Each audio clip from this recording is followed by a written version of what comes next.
మరో breaking news చూస్తున్నాం. వరద ప్రభావిత ప్రాంతాల్లో ఉచితంగా పంపిణీ చేసే నిత్యావసరాలు సిద్ధంగా ఉన్నాయి.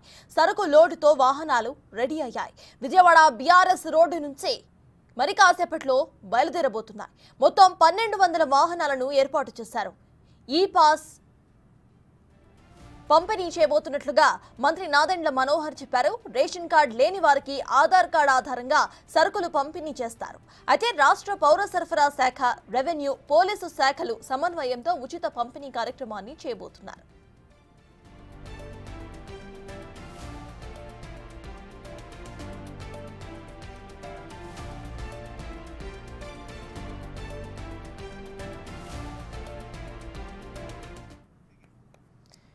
వరద ప్రభావిత ప్రాంతాల్లో ఉచితంగా పంపిణీ చేసే నిత్యావసరాలు అన్నిగా కూడా సిద్ధంగా పెట్టింది ఏపీ ప్రభుత్వం. ఇదే విషయంపై పూర్తి డీటెయిల్స్ ను మా ప్రతినిధి శివ అందిస్తారు. శివ, చెప్పండి, వాహనాలు అక్కడి నుండి కదలడానికి రెడీగా ఉన్నట్టు తెలుస్తోంది. ప్రెజెంట్ అప్డేట్స్ ఏంటి?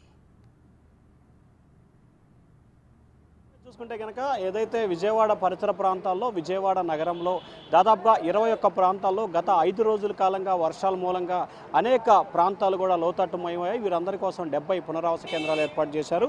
వీరందరికీ కూడా సహాయ చర్యలు కొనసాగించేందుకు మన విజువల్స్లో చూసుకోవచ్చు. ఇక్కడ లారీల కొద్దీ బియ్యము, నిత్యావసర సరుకులని సిద్ధం చేశారు. వీటన్నిటిని కూడా ఆంధ్రప్రదేశ్ ప్రభుత్వం సివిల్ సప్లై శాఖ కింద కూడా కిట్లని పంపిణీ చేయాలని చెప్పి కూడా ప్రభుత్వం నిర్ణయం తీసుకుంది. మనం చూసుకోవచ్చు, కనుచూపు మేరల్లో దాదాపుగా 1200 పైగా కూడా మినీ ఆటోలలో రేషన్ సరుకులు, అలాగే దాదాపుగా వందలాది లారీల నిత్యావసర సరుకులు ఏదైతే పేదలకి, ఎవరైతే వీరంతా ఇప్పుడు ఇబ్బందులు పడ్డారో వారందరి కోసం సరుకులని పంపిణీ చేసేందుకు ఏపీ ప్రభుత్వం సివిల్ సప్లై, పౌర సరఫరాల శాఖ సిద్ధమైన పరిస్థితి కనిపిస్తూ ఉంది.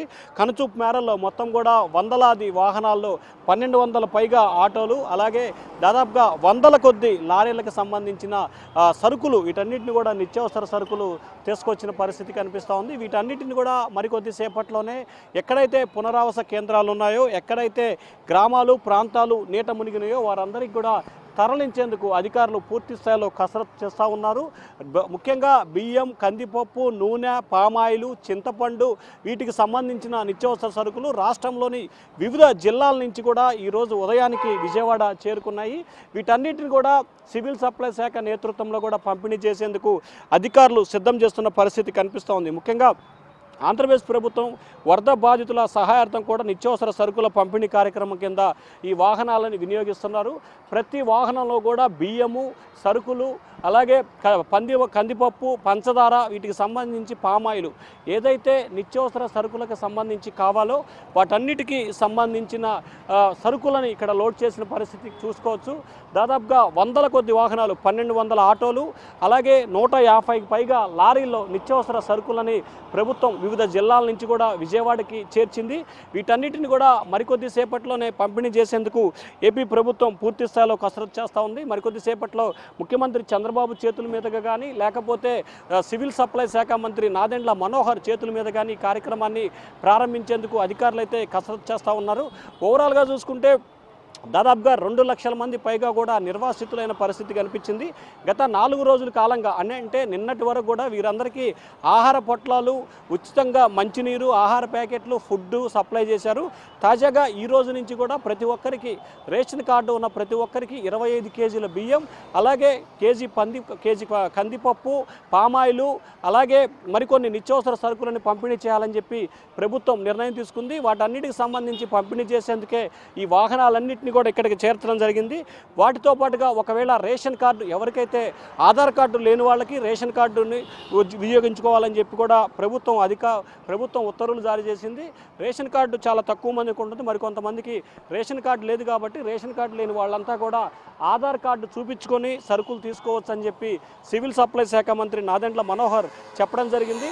మరికొద్ది సేపట్లోనే వందలాదిగా ఇక్కడికి చేరుకున్న ఈ వాహనాలన్నిటిని కూడా అధికారికంగా పంపిణీ చేసేందుకు ఏపీ ప్రభుత్వ అధికారులు సిద్ధమవుతున్నారు. మరి ఈ వాహనాలన్నింటినీ ముఖ్యమంత్రి చంద్రబాబు చేతుల మీదుగా ప్రారంభిస్తారా, లేకపోతే నాదెండ్ల మనోహర్ వచ్చి ప్రారంభిస్తారా అనే దానికి సంబంధించి అయితే కొంత సస్పెన్షన్ కొనసాగుతోంది. ఏది ఏమైనా సరే మరికొద్ది సేపట్లోనే ఆంధ్రప్రదేశ్ ప్రభుత్వం నిత్యావసర సరుకులన్నిటిని కూడా మరికొద్ది సేపట్లో వరద బాధిత ప్రాంతాల్లో ఉన్న నిర్వాసితులందరికీ కూడా పంపిణీ చేయబోతా ఉన్నారు. సత్తాస్. అయితే శివ ఇటు చూసుకుంటే గతంలో కూడా ఇట్లా పంపిణీ చేస్తారు, ఫుడ్ ఐటమ్స్ పంపిణీ చేసినప్పుడు మనం కొన్ని అవకతవకలు చూసాం. అదే ప్రెసెంట్ అటువంటి సిచ్యువేషన్స్ మళ్ళీ రిపీట్ అవ్వకుండా ఎటువంటి జాగ్రత్తలు తీసుకుంటుంది ప్రభుత్వం? అంటే ప్రధానంగా సత్తాజ్ ఇక్కడ లూజ్ ప్యాక్ ఎంత ఉంటే ఖచ్చితంగా అవతవకలు జరిగే అవకాశం ఉంటుంది.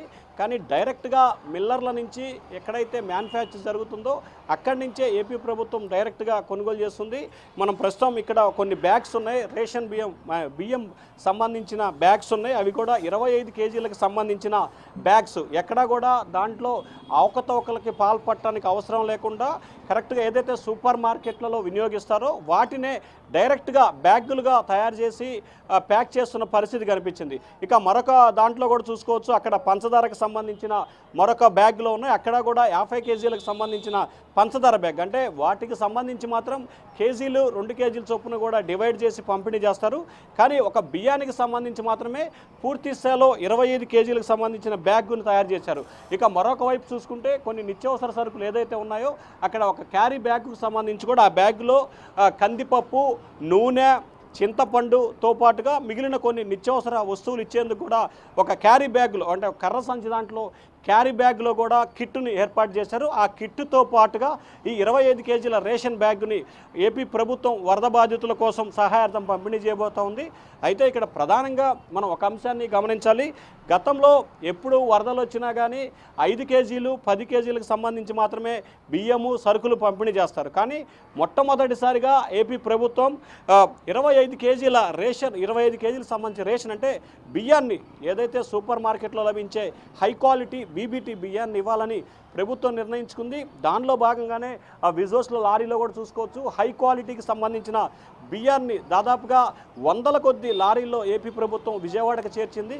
వీరందరికీ కూడా అంటే పునరావాస కేంద్రాల్లో ఉన్నా కానీ లేకపోతే ఇళ్లలోకి వెళ్ళినా కానీ ఒక్కొక్కరికి దాదాపుగా అంటే కుటుంబ సభ్యులు 3, 4 ఉంటే 10 నుంచి 15 రోజుల పాటు ఎటువంటి ఇబ్బంది లేకుండా ఉండేందుకు 15 రోజుల పాటు సరిపడే సరుకులని అలాగే నెల రోజులకు సరిపడే బియ్యాన్ని ఇవ్వాలని చెప్పి ప్రభుత్వం నిర్ణయం తీసుకుంది. దానికి అనుగుణంగానే ఎక్కడా ఎటువంటి అవకతవకలు అక్రమాలకి తావు లేకుండా డైరెక్ట్గా ప్రభుత్వం ఏదైతే సంక్షేమ కార్యక్రమాల రూపంలో ఇవి పంపిణీ చేస్తుందో డైరెక్ట్గా లబ్ధిదారులకు చేరాలనేదే ప్రభుత్వ ఏజెండా కనిపిస్తూ ఉంది. దానికి అనుగుణంగానే అధికారులు అయితే పూర్తి స్థాయిలో కసరత్తు చేస్తూ ఉన్నారు. సత్తాజ్. Right, thank you Shiva.